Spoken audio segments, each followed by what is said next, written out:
4 लाख रुपए ब्याज पे लिए थे और वो सारे रुपए मैंने सुरेश को दे दिए। अब 4 दिन से वो मेरा फोन नहीं उठा रहा है। मुझे समझ में नहीं आ रहा है अब मैं क्या करूं, क्या बोलूं बाबा को।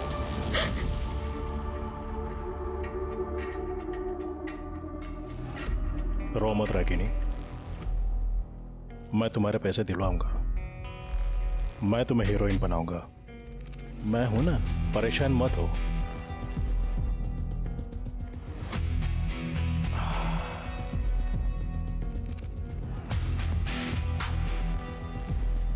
मैं नमन से बात कर लूंगा, तुम्हें तुम्हारे पैसे मिल जाएंगे। बस एक बात याद रखना, मैं तुम्हारे लिए कुछ भी कर सकता हूं। और ये सुरेश कौन है? पता नहीं, शायद सुरेश ने ही नमन के नाम से रागिनी को बेवकूफ बनाया। मैंने उसे ढूंढने की बहुत कोशिश की लेकिन वो मिला नहीं। फिर मुझे पता चला कि रागिनी प्रोस्टिट्यूशन के बिजनेस में आ गई। एक दिन मैंने उसे कॉल करके कहा कि मैं तुम्हें घर लेकर देता हूँ, तुम्हारा खर्चा उठाता हूँ, तुम्हें धंधा छोड़ दो और मेरे साथ रहो। तो मानो पिछले 6 महीने से मेरे उससे कोई ताल्लुकात नहीं है। मैंने उससे सारे रिश्ते तोड़ दिए थे। तो ऐसा क्यों किया आपने? मन भर गया। अब जब पिछले 6 महीने से मेरे उससे कोई ताल्लुकात ही नहीं है तो ये बात जाहिर है कि वो कम से कम मुझसे तो प्रेग्नेंट नहीं थी। शुक्ला जी, ये तो डीएनए टेस्ट के बाद ही पता चलेगा कि क्या सच है और क्या झूठ। मैं डीएनए टेस्ट कराने के लिए तैयार हूँ इंस्पेक्टर, लेकिन मेरी आपसे एक रिक्वेस्ट है कि ये बात बाहर ना आए। इलेक्शन सर पर है। ठीक है, उसकी चिंता मत कीजिए। Thank you. इतना तय था कि देव प्रसाद शुक्ला का रागिनी की मौत से जरूर कोई गहरा संबंध था। वो अब इस केस में एक प्राइम सस्पेक्ट बनकर उभरा था। साथ ही पुलिस को यह भी शक था कि जानकी एक्सीडेंट केस और रागिनी मर्डर केस कहीं न कहीं एक दूसरे से जुड़े हो सकते हैं। इसी दिशा में जांच आगे बढ़ाने पर गवाह राजू के रूप में पुलिस के हाथ एक बड़ी सफलता भी लग गई। आज तो सारे फूल भीगे नहीं। सर ये राजू। हाँ साहब।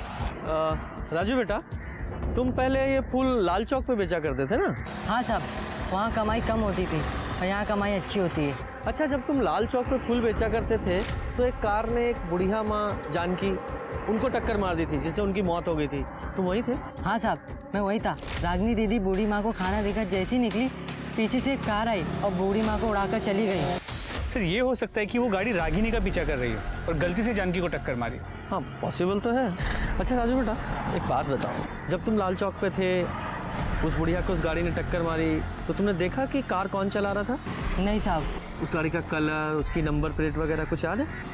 नंबर वंबर तो याद नहीं है, लेकिन हाँ, गाड़ी पर बैलगाड़ी छपी हुई थी।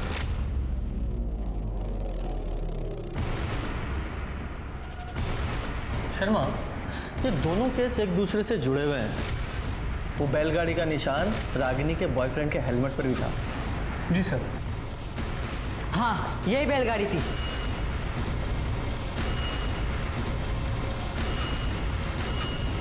यही बैलगाड़ी थी ऐसी? हाँ साहब, यही बैलगाड़ी छपी थी उस गाड़ी पर। बैठो, चाय पे। सीसीटीवी खंगालो, सारा नाकाबंदी करो, कुछ भी करो। I want that car any how. Sir DNA report पढ़ो। सर, रिपोर्ट के हिसाब से देव प्रसाद का डीएनए रागिनी के बच्चे के डीएनए से मैच करता है, लेकिन सिर्फ 25%। मतलब वो देव प्रसाद नहीं है, उसका भाई या बेटा है। लेकिन सर देव प्रसाद का कोई भाई नहीं है। मैं सच कह रहा हूँ, मैंने कुछ भी नहीं किया। देख लोकेश कुमार, पुलिस की मार तू सह नहीं पाएगा, इसलिए जो भी है पूरा सच बता, वरना बाद में तेरे हलक में हाथ डाल के निकलवाऊंगा मैं। और तेरे खिलाफ बहुत सारे सबूत हैं हमारे पास। तेरी कार जिससे तूने जानकी को उड़ाया था वो बरामद हो चुकी है। रागिनी के पेट में पल रहे बच्चे का डीएनए टेस्ट कराया हमने, जो तेरे डीएनए से मैच होता है, मतलब तू उसका बाप है। तो ये हेलमेट देख रहा है, तेरे घर से बरामद किया हमने। तेरा हेलमेट है ये, जिसे पहनकर तू रागिनी से मिलने जाता था। अब झूठ मत बोलना, क्योंकि गवाह है मेरे पास। और ये बैलगाड़ी का स्टिकर तेरे बाप की पॉलिटिकल पार्टी का पुराना चुनाव चिन्ह है। ये बात भी हमें पता है, जो तेरी गाड़ी और हेलमेट दोनों पर है। बताता हूँ सर, सब बताता हूँ। रागिनी मेरे घर आया करती थी पापा से मिलने, तभी मैंने उसे पहली बार देखा। हमारे बीच बातचीत चालू हो गई। वो मुझे अच्छी लगती थी सर। रागिनी पापा के जाल में फंस चुकी थी, ये बात मैं जानता था, इसलिए मैं उससे छुप छुप के मिलने लगा। और एक दिन लाल चौक पर रागिनी का पीछा करते करते मैंने गलती से एक बुजुर्ग महिला के ऊपर गाड़ी चढ़ा दी। बाद में जब मुझे पता चला कि रागिनी और पापा के बीच सारे रिश्ते ख़त्म हो चुके हैं, तो हम फिर मिलने लग गए, बातें करने लग गए। हमारे बीच की दूरियां धीरे धीरे कम हो गई, हम और नज़दीक आ गए। लेकिन एक दिन अंजलि ने मुझे और रागिनी को एक साथ देख लिया। उसे हमारे रिश्ते के बारे में पता चल गया। फिर मैंने अंजलि को वादा किया कि मैं रागिनी को अब फिर कभी नहीं मिलूंगा। ये अंजलि कौन है? सर, उससे मेरी शादी तय हुई थी और उसके बाद मैंने रागिनी से बात करना बंद कर दिया। फिर एक दिन रागिनी ने बताया कि वो प्रेग्नेंट है। मैं बच्चा नहीं गिराऊंगी। शादी कर रहा है ना तू? मैं भी देखती हूँ उस अंजलि के साथ तू कैसे शादी करता है। शादी तो मैं करूंगा, और तू कुछ कर नहीं पाएगी। निकल मेरे घर से, गेट लॉस्ट। रागिनी, अगर ये बात यहाँ से बाहर निकली ना तो तेरे लिए अच्छा नहीं होगा। निकल। और जब रागिनी ने अबॉर्शन कराने से इनकार कर दिया और तुझे एक्सपोज करने की धमकी दी तो मार डाला उसे? नहीं सर, हाँ मैं गुस्से में था, लेकिन मैंने उसको मारा नहीं है सर। सर, ये देखिए,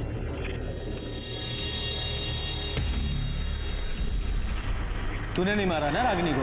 नहीं सर। तो ये क्या है?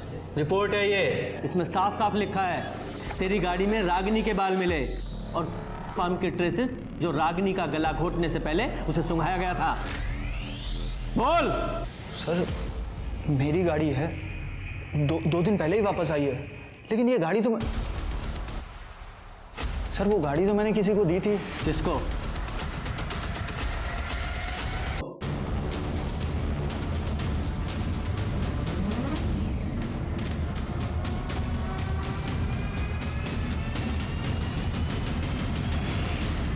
तो मैडम अंजलि, तो शुरू से बताओ, बोलो बोलो। सर, लोकेश और रागिनी को रंगे हाथों पकड़ लिया था। लोकेश ने मुझे प्रॉमिस किया था वो उससे कभी नहीं मिलेगा, लेकिन फिर भी वो उससे मिलने गया। मैंने उसका पीछा किया, वो रागिनी के घर के अंदर चला गया, मैं वहीं खड़ी थी। कुछ देर बाद वो वापस आया।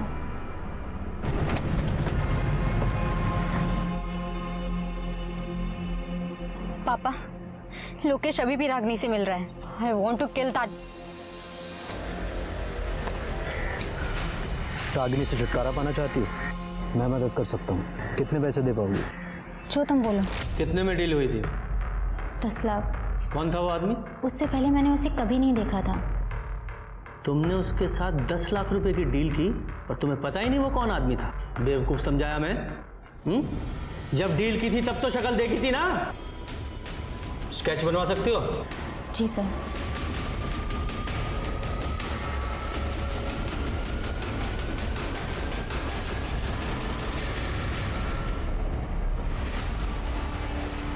ये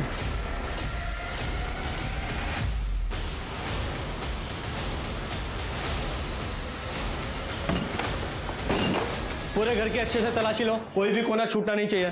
सर, आप लोग यहाँ पर, क्या हुआ है सर? चिंतन कहाँ है? चिंतन तो घर पे नहीं है, लेकिन क्या हुआ? अभी पता चल जाएगा क्या हुआ है।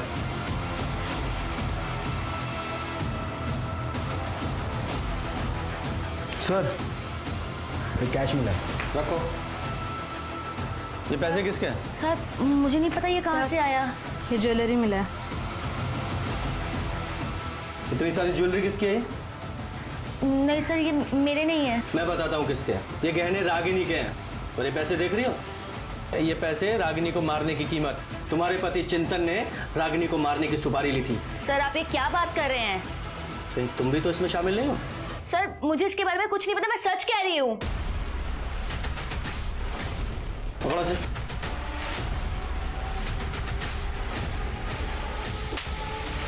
रागिनी को क्यों मारा तूने? तू तो उसे बहन मानता था ना? सब दिखावा था सर, पैसे नहीं थे मेरे पास। जानती थी वो, मेरा मकान बिकने वाला था। ये भी पता था उसको किस्त चुकाने के पैसे नहीं थे मेरे पास, और जिससे उधार लिया था वो घर तक आ गया था उस दिन। सलीम भाई, मैं आपके पैसे पक्के से लौटा दूंगा, मुझे बस थोड़ी और मोहलत दे दो, बस 1 महीना। और अगर 1 महीने बाद भी पैसे नहीं आए तो ये घर तो बिकेगा ही, इसके साथ साथ तू भी दुनिया से उठ जाएगा। भैया, ये कौन था? इन्होंने उनसे पैसे लिए थे बिजनेस के लिए। बिजनेस तो डूब गया, अब अगर पैसे नहीं लौटा पाए तो जान से मारने की धमकी दे रहे हैं। रागनी, तेरे पास कुछ पैसे हो तो मैं लौटा दूंगा। भैया सच में मेरे पास कुछ भी नहीं है। एक से आने वाले थे लेकिन वो भी अटके पड़े हैं। झूठ बोल रही थी वो। मिनिस्टर शुक्ला साहब के बहुत एहसान थे उस पर। लोकेश का भी उसके घर पे आना जाना था, पैसे तो थे उसके पास। उस दिन जब लोकेश उसके घर पे आया तो मैंने खिड़की से उन दोनों की बातें सुन ली। रागनी के घर से बाहर निकला और अपनी गाड़ी में बैठकर जैसे ही निकला, मुझे अंजलि की आवाज़ सुनाई दी। वो फ़ोन पर रागनी को मारने की बात कर रही थी। मुझे पैसा कमाने का जरिया नज़र आया और मैंने जाके अंजलि से बात की। कितने पैसे दे पाओगे? जो तुम बोलो। 10 लाख। उसके बाद सर मैंने एक आदमी का फ़ोन चोरी किया और उसी फ़ोन से बबलू को फ़ोन लगाया और रागनी को बुक करने के लिए बोला।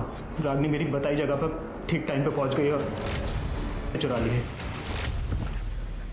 तूने सिर्फ रागिनी का ही कत्ल नहीं किया, बल्कि भाई बहन के रिश्ते का भी कत्ल कर डाला।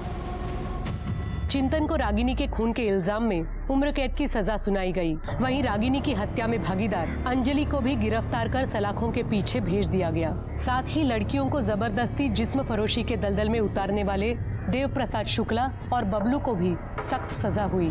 जानकी एक्सीडेंट केस में दोषी पाए जाने के बाद लोकेश को भी कड़ी सजा सुनाई गई। सर फाइनली केस तो खत्म हुआ?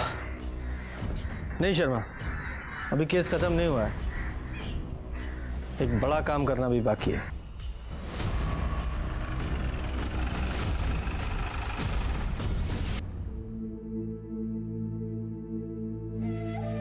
माँ,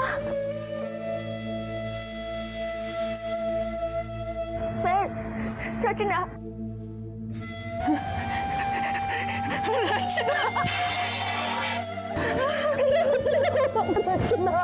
मेरी बच्ची तो कहाँ चली गई थी रचना? अपनी माँ को छोड़ के कहाँ चली गई थी? लड़कियों को भी महत्वाकांक्षा और सपनों के पंख लगाकर उड़ान भरने का उतना ही हक है जितना कि लड़कों का। लेकिन समाज में लड़कियों को अब भी उपयोग और उपभोग की वस्तु समझने वालों की कमी नहीं। ऐसे लोग बड़े शातिर तरीकों से मासूम लड़कियों को लुभाने की कोशिश करते रहते हैं। रागिनी के साथ शुक्ला और बबलू ने यही किया। लेकिन रागिनी की मौत के 3 महीने बाद पुलिस ने न सिर्फ बुजुर्ग महिला की मौत का कोल्ड केस सुलझा लिया, बल्कि इस मामले में दोषी चिंतन की पत्नी रचना को 20 साल पहले बिछड़ी उसकी मां से मिलाकर मानवता की मिसाल कायम की, जिसके लिए हमारी टीम उन्हें दिल से सलाम करती है। अपनों की बजाय गैरों पर जरूरत से ज्यादा भरोसा कितना खतरनाक साबित हो सकता है, वो रागिनी के केस को देखकर समझा जा सकता है। उसने माँ बाप को छोड़कर जिस चिंतन पर भरोसा किया, उसी ने उसे शर्मसार कर दिया। अपने परिवार में उम्र और अनुभव में बड़े और तजुर्बेकार लोगों की अहमियत को समझें और उनसे सलाह लेने में जरा भी न हिचकिचाएं। अब मैं सोनाली कुलकर्णी आपसे विदा लेती हूँ। फिर मिलेंगे क्राइम पेट्रोल सतर्क जस्टिस रिलोडेड के एक नए केस के साथ। तब तक अपना और अपने परिवार का ख्याल रखें, मास्क पहने, सोशल डिस्टेंसिंग बनाए रखें, सैनिटाइजर का इस्तेमाल करें। देखते रहें क्राइम पेट्रोल सतर्क। जय हिंद। पूजा, जरा चेक करो। सर, जरा सामान चेक करो।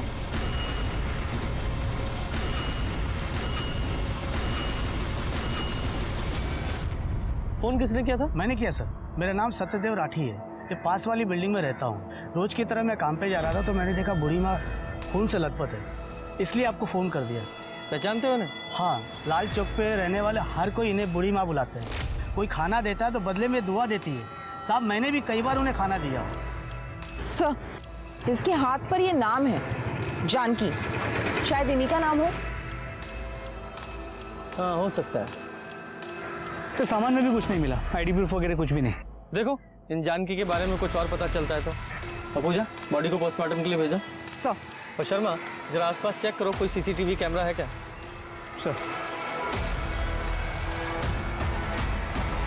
सर, सर जानकी की पोस्टमार्टम रिपोर्ट, उसकी मौत 3 जुलाई की सुबह 7 और 9 बजे के बीच हुई है। मौत का कारण एक्सेसिव ब्लीडिंग है और सर मल्टीपल फ्रैक्चर्स भी हैं। कोई सीसीटीवी? सर वो बाईपास रोड था, वहाँ पे कोई सीसीटीवी कैमरा नहीं मिला। सर जानकी पिछले 6 साल से वही रह रहे थे, लेकिन आसपास के लोगों को उसके बारे में कुछ भी नहीं पता। सब लोग उसे बूढ़ी माँ कहते थे और किसी से उसका कोई बैर नहीं था। सर तो फिर ये रैश ड्राइविंग या ड्रिंक एंड ड्राइव का केस हो सकता है। आजकल लोग सुबह भी पीते हैं। हाँ वो तो है, लेकिन सवाल ये है कि उस समय गाड़ी कौन चला रहा था और वो गाड़ी थी किसकी? हमारा फर्ज बनता है कि जानकी को इंसाफ दिलाएं। सर नमस्कार, मैं सोनाली कुलकर्णी क्राइम पेट्रोल सतर्क के इस नए अध्याय में आपका स्वागत करती हूँ। कानून अंधा होता है। सबसे पहले विक्टिम की शिनाख्त, फिर सबूत और गवाह अपराधी तक पहुँचने का जरिया बनते हैं। इसके बावजूद देश भर में हर साल शिनाख्त न होने की वजह से 40,000 से भी ज्यादा लावारिस लाशों को ठिकाने लगाने की जिम्मेदारी पुलिस के सर पर आ जाती है। लेकिन सवाल ये है कि क्या वे सब मरने वाले गुमनामी होते हैं? क्या सचमुच उनमें से किसी के घर पर उसका इंतजार करने वाला कोई नहीं होता? वो क्यों मरा, उसे किसने मारा? ऐसे मामलों में पुलिस को अक्सर मरने वाले के बारे में कुछ खास पता ही नहीं चल पाता। एक्सीडेंट में एक गुमनाम बुजुर्ग महिला की मौत का यह अनयूजुअल केस भी शुरुआत में ऐसा ही लग रहा था, लेकिन जब इसकी कड़ियां खुलनी शुरू हुई तो एक घिनौना अपराध उजागर हो गया। एक ऐसा अपराध जिससे हर बाप अपनी बेटी को बचा कर रखना चाहेगा।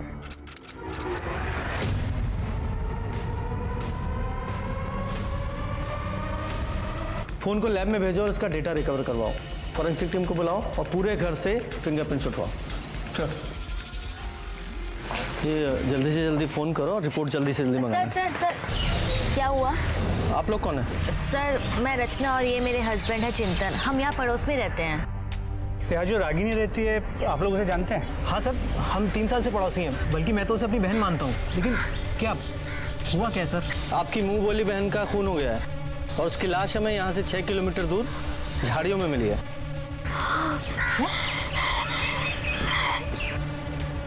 अच्छा एक बात बताइए, आप रागिनी से आखिरी बार कब मिले थे? सर अभी 3 दिन पहले मिले थे। बिना किसी सहारे के तुम अपने पैरों पर खड़ी हो रागिनी, ये हमारे लिए गर्व की बात है। हमें खुशी होगी अगर तुम हमारी पार्टी में महिला विभाग की कार्यकर्ता के रूप में शामिल हो जाओगी। जरूर सरस्वती जी। ये हमारी कार्यकर्ता है सुषमा जी और लता जी, और ये हमारा बेटा लोकेश, और ये हमारी होने वाली बहू अंजलि। हेलो। हाय। और लोकेश की होने वाली पत्नी अंजलि, इनका स्वागत करो। जी मम्मी जी।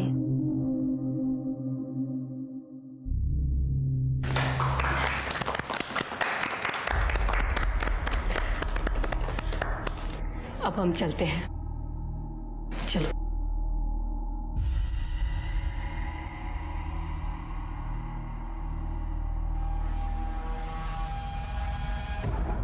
ये सब? ये सरस्वती जी हैं।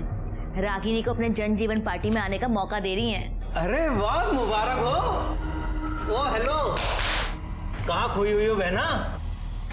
अरे कुछ नहीं, वो मैंने आपको बताया था ना, वो आदमी जिसके पास मेरे 2 लाख रुपए अटके हुए हैं, वो मुझे परेशान कर रहा है, मेरे पैसे ही नहीं दे रहे। रागिनी को किस बात के पैसे लेने थे? सर रागिनी फिल्म इंडस्ट्री में काम करती थी, शायद शूटिंग के पैसे होंगे। हाँ, जिस आदमी से पैसे लेने थे उसका नाम पता है? हाँ, बबलू। बबलू। अच्छा, रागिनी के साथ इस घर में और कौन रहता है? कोई नहीं सर, रागिनी अकेली रहती थी। उसकी फैमिली नहीं है? नहीं सर, है। उसके मम्मी पापा हैं, वो गाजियाबाद में ही रहते हैं, लेकिन दूसरे घर में। मतलब एक ही शहर में अलग अलग रहते थे? उनकी आपस में कुछ प्रॉब्लम थी क्या? सर हमें नहीं पता सर। ओके ठीक है, उनका एड्रेस पता है? हाँ। पूजा एड्रेस ले लो सर। और शर्मा, इस बबलू का पता लगाओ सर। नमस्कार इंस्पेक्टर साहब। सर आप यहाँ? हमें रागिनी की मौत का बहुत दुख है। वो हमारी पार्टी की कार्यकर्ता थी। आप उसके कातिलों को जल्द से जल्द ढूंढिए। अगर इस काम में हमारी किसी भी तरह की मदद की जरूरत हो तो हमें बताइए। जी सर, श्योर। नमस्कार सर। सुनो ना, सर जा रहे हैं, अभी बात कर ले क्या? अभी नहीं रचना, बाद में। अभी मौका है हमारे पास, अभी बात कर सकते हैं हम। इतना गर्म माहौल हो रखा है, बाद में आराम से करते हैं ना। रुको।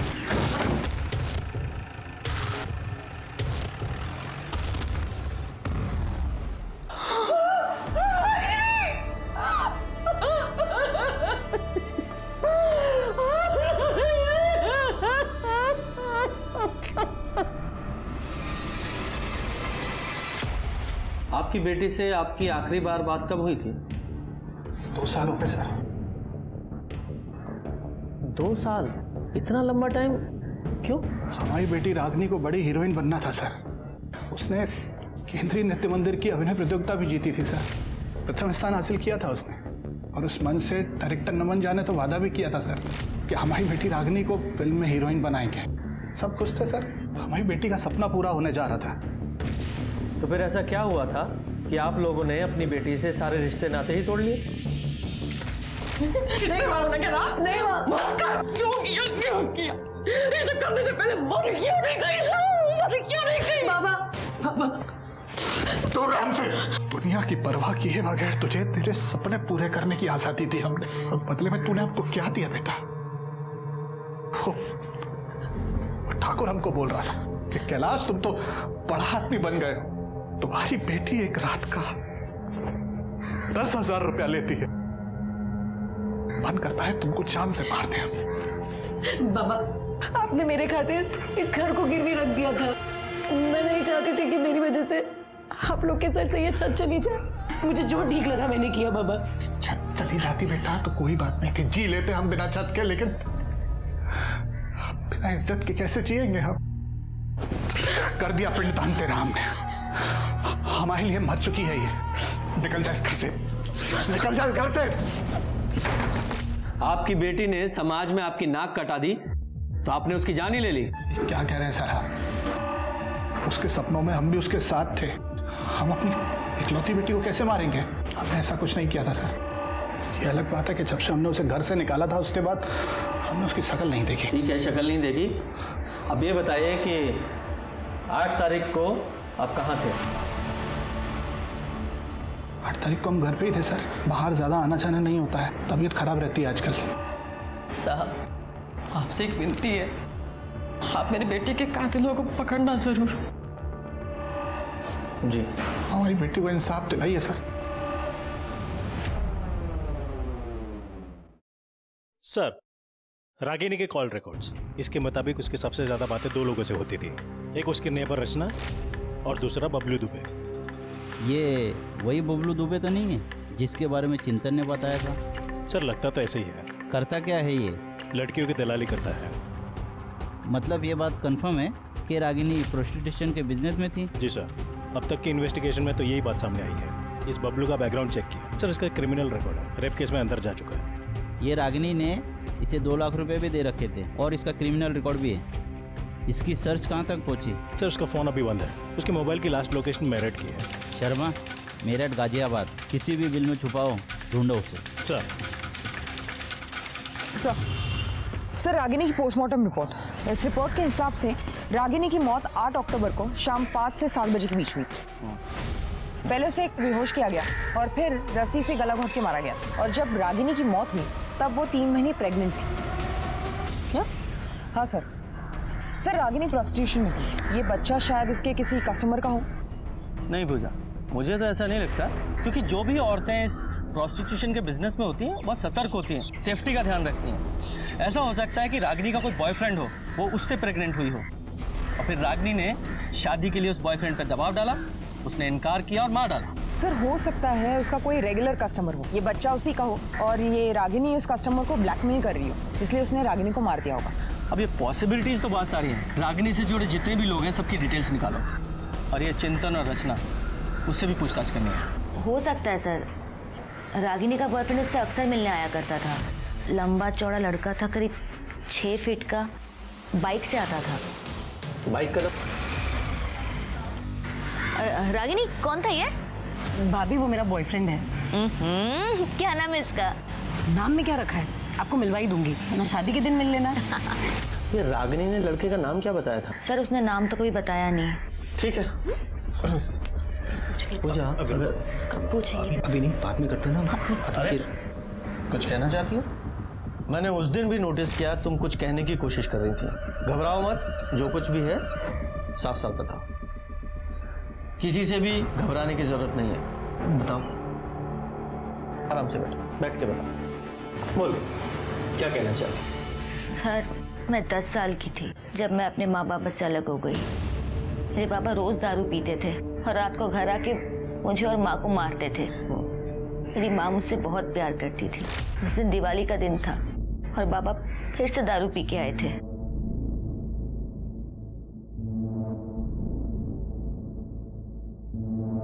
रचना, रचना बेटा, एक काम कर, तू चाचा के घर चली जा और आज रात वहीं रुकना, ठीक है? मैं कल सवेरे तुझे खुद लेने आ जाऊंगी। अक्कल है कि नहीं? उनकी बेटी को यहाँ भेज दिया। मैंने कोई ठेका लेके रखा है क्या सबको खिलाने का? धीरे बोलो, धीरे। बच्चे यहीं पे हैं, सुन लेंगे तो उन पे क्या असर पड़ेगा। और वैसे भी भैया की बेटी है वो। भैया की बेटी है तो क्या मैं डरती हूँ? भैया की बेटी है तो उनको बोलो उनकी बेटी को खिलाए। एक तो घर में मिठाई कम आती है, तो मैं अपनी बेटी को खिलाऊं या फिर उनकी बेटी को? हाँ, देखो आज के आज इसको यहाँ से भगा दो, समझे? मैं वहां से निकली और रोते रोते एक टेम्पो में जाके सो गई। जब आँख खुली तो मैं दिल्ली में थी। मैं बहुत डर गई थी। वहाँ मैंने एक आदमी को बोला कि मैं कानपुर से हूँ, तो उसने मुझे एक ट्रेन में बिठा दिया। स्टेशन पहुँची तो मैं पटना में थी। वहाँ एक आदमी मुझे अपने घर ले गया और अपनी फैमिली के साथ मुझे नौकरानी बना के रखने लगा। फिर एक दिन मुझे वहाँ से भी निकाल दिया। वहाँ से निकल के फिर एक NGO में गई। वहाँ मैंने 12th तक पढ़ाई की और ये मुझे वहीं मिले थे। हम लोगों ने शादी कर ली। लेकिन सर, मुझे मेरी माँ की बहुत याद आती है। मुझे ऐसा लगता है कि मेरी माँ मुझे ढूंढ रही है। तो फिर तुमने अपने माँ बाप को ढूंढने की कोशिश क्यों नहीं की? मैडम, मुझे मेरा घर नहीं याद। मुझे बस इतना याद है कि हम कानपुर में रहते थे और हमारा घर स्टेशन के पास था और मेरे बाबा रिक्शा चलाया करते थे। सर, आप मेरी माँ को ढूंढेंगे ना सर? Please sir. हम आपके माँ बाप को ढूंढने की पूरी कोशिश करेंगे। आप बिल्कुल चिंता मत कीजिए, रिलैक्स। पूजा, एक टीम इनकी फैमिली को ढूंढने के लिए लगाओ। जी सर। सर, एक मिनट। हेलो सर, बबलू का पता चल गया है। वो मेरठ में प्लाजा लॉज में रुका हुआ है। सब आपने मुझे मुंह बंद रखने के लिए कहा था, तो पैसों का वजन भी ज्यादा होना चाहिए ना। अब पुलिस मुझे कुत्ते की तरह ढूंढ रही है। अगर मैं पकड़ा गया तो सब कुछ उल्टी कर दूंगा।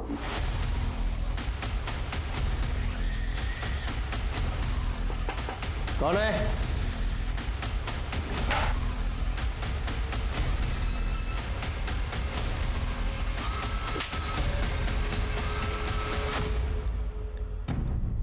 रागिनी को क्यों मारा? सब मैंने नहीं मारा रागिनी को। सब मैं क्यों? जिस दिन रागिनी का कत्ल हुआ तूने से फोन किया था ना, 2 लाख रुपए तूने देने थे ना उसके, वो रुपए ना देने पड़े इसलिए फोन किया, बुलाकर मार डाला उसे। साहब, रागिनी मेरे लिए सोने का अंडा देने वाली मुर्गी थी साहब। हर महीने लाख रुपए कमाता था उससे साहब मैं। उसके मरने का सबसे ज्यादा नुकसान मुझे हुआ है साहब। मैं क्यों मारूंगा उसे? तो फिर उसके पैसे क्यों नहीं लौटाए? कैसे लौटाता साहब? पिछले 8 महीने से वो काम नहीं कर रही थी। अगर वो काम कर रही होती ना तो सूद समेत वापस कर देता पैसा। पिछले 8 महीने से काम नहीं कर रही थी, क्यों? साहब, हो सकता है किसी लड़के के प्यार में पड़ी हो। हमारी लाइन में होता है साहब ये सब। जो वो पिछले 8 महीने से काम ही नहीं कर रही थी तो तूने फोन क्यों किया उसे? सब रागिनी के लिए कस्टमर की पर्सनल डिमांड आई थी साहब, और पैसे भी अच्छे मिल रहे थे इसलिए फोन करना पड़ा साहब। अरे रागिनी को छोड़ो साहब, मेरे पास एक से एक लड़कियां हैं, उससे भी अच्छी देता हूँ आपको। रागिनी चाहिए, कर सकता है तो बोल। कोशिश करता हूँ साहब, लेकिन पैसे ज़्यादा लगेंगे। हाँ, ऐसा जितना तू बोले फिर हो जाएगा।